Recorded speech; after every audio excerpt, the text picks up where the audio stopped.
The sun had nearly set over Redwood Junction, painting the sky with fiery strokes of orange and purple. The small town had a habit of feeling colder at night, even in summer, not because of the weather, but because of the silence. Redwood Junction was the kind of place where secrets hid behind backyard fences and whispers traveled faster than the wind. On this particular evening, 8-year-old Toby Winters ran faster than he ever had in his life. His little fists were clenched, his eyes were filled with panic, his breath hitched every few steps, adults walking their dogs looked up as the boy darted past them. Cars slowed down as he sprinted across the road, barely checking for traffic. But Toby wasn't thinking about roads or cars or rules. He was thinking about his stepdad, Mark, and the thing he'd seen inside their house. An hour earlier, Toby had been hiding behind the staircase, his favorite spot to listen when adults whispered. Mark, a man with a thick beard, calloused hands, and deep eyes, had moved in with Toby and his mom 3 months earlier. Toby liked him. He respected him. But tonight, something didn't feel right. Toby heard Mark speaking on the phone in a low voice. Yeah, tonight I'll handle it before she gets home. Toby's heart froze. Handle what? Before Mom gets home? Why did Mark sound so serious? Then Mark walked into the living room carrying a thick envelope. It bulged with something, cash, papers, Toby couldn't tell. Mark placed the envelope inside his jacket. Then Toby saw something that made his heart drop into his stomach. Inside the envelope, sticking out just an inch, was a photo of Toby bent at the corner, like someone had grabbed it roughly. Toby gasped quietly. Why would Mark have that photo in a secret envelope? And why did he sound like he was planning something before Mom gets home? Toby panicked. He grabbed his backpack, filled it with the only money he had, $14 in crumpled bills, and ran out the back door. His legs carried him farther than he had ever dared to travel alone. He ran toward the only place he believed could help. Toby reached the old mechanic yard, a place adults warned him never to go near. But tonight, fear replaced caution. At the edge of the yard stood a man leaning against a chrome motorcycle. His beard was streaked with gray. His vest was patched with a red insignia. His arms were strong, folded across his chest like stone pillars. His name was Rogue Mercer, a longtime member of the Hell's Guardians Motorcycle Club, a group feared by some but respected by many. Rogue noticed Toby immediately. A kid crying and running with money in hand wasn't something you saw every day. You okay, little man? Rogue asked, stepping closer. Toby stopped a few feet away from him, panting, trembling, tears spilling down his cheeks. I need your help, Toby cried. Please. Rogue lowered himself to one knee. Talk to me. What's wrong? Toby held out the crumpled money. Will you kill my stepdad? Rogue froze, not in anger, not in shock, but in pure concern. Whoa, Rogue said gently. Kid, put that away. Why would you say something like that? Toby wiped his face with his sleeve. He has a picture of me in an envelope, and he said he's gonna handle something before Mom gets home, and he's hiding money, and I think he's gonna do something bad. Rogue's expression softened, not because he believed the accusation, but because he saw a terrified child making a desperate misunderstanding. Slow down, Rogue said. Start from the beginning. Toby explained everything, the phone call, the envelope, the picture, the tone in Mark's voice, every detail between gasps and tears. Rogue listened patiently, and with every sentence his instincts sharpened. This wasn't a boy lying. This wasn't a kid seeking attention. This was a child afraid of losing the only parent he had left who truly cared about him. But Rogue also knew something Toby didn't. Fear can make innocent things look dangerous. Still, it needed checking.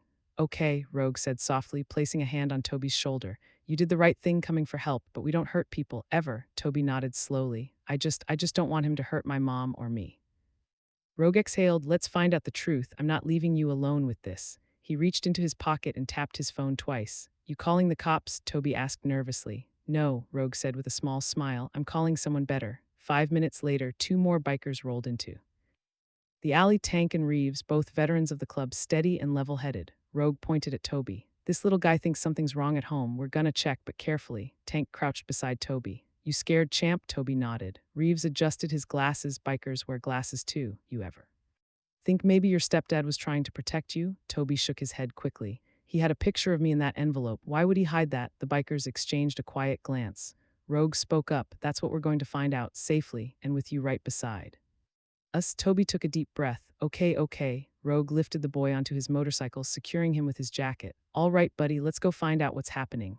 The engines roared, the night air shifted. The mission began, not vengeance, not violence, but protection. The bikers parked a block away from Toby's house. Rogue lifted Toby off the bike and knelt down. Listen to me, no one is getting hurt tonight, we're just looking. Toby whispered, what if he is trying to do something bad? Then we stop him, Rogue said calmly. But if he's not, then we fix The misunderstanding, they approached quietly. Lights glowed inside the house. They heard footsteps, voices. Mark was on the phone again, but this time the bikers listened closely. Yeah, I got the money, Mark said, and I've got the photo of Toby ready. Rogue and Tank exchanged a hard look. See. Toby whispered, he's talking about me, but then Mark said something that changed everything. Yes, detective, I'm meeting the undercover officer in 10 minutes. We need this guy arrested before he gets near my family again. Rogue froze, Tank froze, Toby looked completely lost. Then Mark continued, I'm paying the ransom just long enough for your team to catch him. I won't let that man come near Toby again. I promised his mother I'd keep him safe. Toby's eyes widened. Rogue placed a gentle hand on the boy's shoulder. Kid, your stepdad isn't trying to hurt you. Toby swallowed. He's trying to protect you. Toby's breath caught in his throat. What do you mean? Rogue crouched. That money, that envelope, that picture, he was giving it to the police to catch someone dangerous. Someone who was threatening your family. He didn't tell you because he didn't want you. Scared, Toby's lip trembled. He was protecting me, Rogue nodded, with everything he had. Tears streamed down Toby's cheeks, not fear this time, but heartbreak. I thought he was the bad guy, and instead, Rogue whispered, he was risking everything to be the hero. Toby stood there, frozen on the sidewalk, staring at his own house as Rogue's words sank into his trembling heart. His stepdad, the man he feared, the man he thought was hiding something dangerous, was actually risking everything to protect him. Tank placed a gentle hand on the boy's shoulder. You didn't do anything wrong, kid. You got scared and you asked for help. That's what brave kids do. Toby wiped his nose with his sleeve, sniffling. So Mark isn't trying to hurt me? Rogue shook his head. No, champ, he's trying to stop someone who threatened your family, that photo of you. He was giving it to the police so they'd know exactly who the criminal was after. Toby's heart thumped painfully in his chest. I thought he hated me. Rogue knelt down, making sure Toby could see his eyes. Kid, men don't fight like that unless they care deeply. He was trying to keep you safe without scaring you. A quiet whimper escaped Toby's throat. I have to tell him I'm sorry, Rogue smiled. You will, but first, let's make sure everything is safe inside. Inside the house, Mark was pacing while still talking on the phone. Yes. Understand, I'll hand over the envelope exactly where you told me. He said he'd hurt Toby if we didn't pay. We don't have long. Toby gasped. That man, he was after me? Rogue nodded grimly. Someone dangerous thinks your family owes him money. Your stepdad never said a word because he didn't want you or your mom afraid. Toby's breathing grew uneven. Is he still coming? Maybe, Rogue said, which is why we're here. Tank and Reeves checked the perimeter, professional and alert. A few minutes later, Mark stepped outside with the sealed envelope in his jacket. He froze when he saw Toby standing on the lawn. Toby, what are you doing here? Where have you been? I was scared to death. Toby's eyes filled instantly. Mark, I'm sorry. I thought you were gonna do something bad. I saw the photo and the money and I got scared. Mark's face softened painfully. Toby, you're my son, buddy. I'd never hurt you. Never. That simple truth cracked something inside the boy. He ran fast straight into Mark's arms. Mark hugged him tightly, lifting him off the ground, holding him like his world depended on it. I'm sorry I scared you, Mark said, voice trembling. I was trying to keep you safe.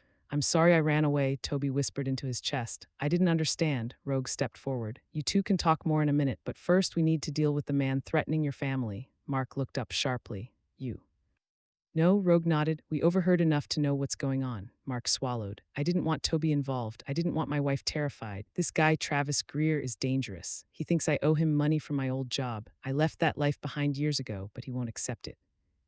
He said if I didn't pay, he'd come after my family. Rogue exhaled. That ends tonight. Tank cracked his knuckles. Reeves nodded calmly. Mark looked confused. You're going to call the police, right? Rogue smirked. We're going to help the police. He pointed to a camera on Tank's chest. We filmed everything you said. The detective already has your message. They're closing in. Mark blinked. You're working with law enforcement? Sometimes, Rogue answered. When innocent families are in danger. Toby tugged Rogue's vest. What happens now? Rogue put a hand on his shoulder. Now, kid, we wait. It didn't take long. A black car rolled slowly down the street, headlights off, engine purring like a predator stalking its prey.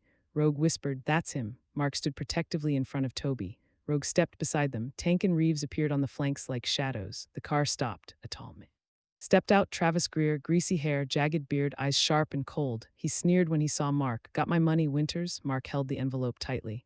Yes, but you're not getting it. Travis blinked. What do you mean I'm not? Rogue stepped forward. It means the only place you're going tonight is jail, Travis scoffed. And who the hell are you? Tank grinned. We're the guys who make sure you don't lay a finger on this family. Travis stepped back, reaching for something in his pocket. Rogue's voice boomed, hands where I can see them. Travis froze, then police sirens pierced the air. 3 squad cars turned the corner at high speed, boxing the criminal in.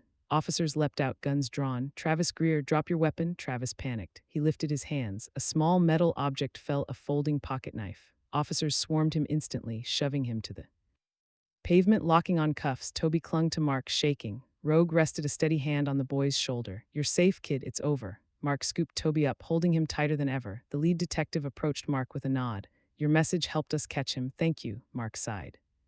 In relief, just glad my family is safe. The detective shook hands with Rogue. Thanks again, your club comes through more than people know. Rogue smirked. We take care of good people. As the officers drove Travis away, Toby looked up at Mark. I thought you were the bad guy.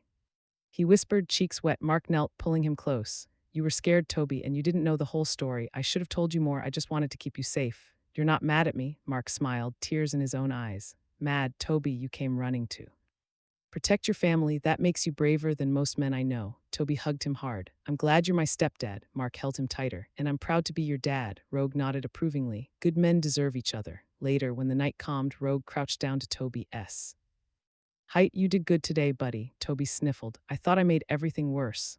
No, Rogue said. You made it better. You reached out for help. That's what smart kids do. And because of you, a dangerous man is behind bars. Toby smiled weakly. Tank stepped forward and handed him a small cloth patch. The patch was black with silver embroidery. Braveheart, junior guardian. Toby's eyes widened. For me? Rogue nodded. You've got a good head, kid, and a big heart. That's what makes a real guardian. Toby clutched the patch to his chest, whispering, thank you. Rogue winked. Keep it safe. Maybe one day you'll ride with us, but for now stick with your stepdad. He's a good man. Mark shook Rogue's hand firmly. Thank you for everything. Rogue's voice softened. Take care of your boy. Then the engines roared, echoing through Redwood Junction as the bikers rode away, not as criminals, not as rebels, but as guardians who returned peace to a frightened family. Toby watched them go, patch in hand, knowing his world was safe again, because the truth had been uncovered, because courage had been rewarded, because the bikers had stepped in when it mattered most, and because he finally understood his stepdad was the man he feared. He was the man who saved him.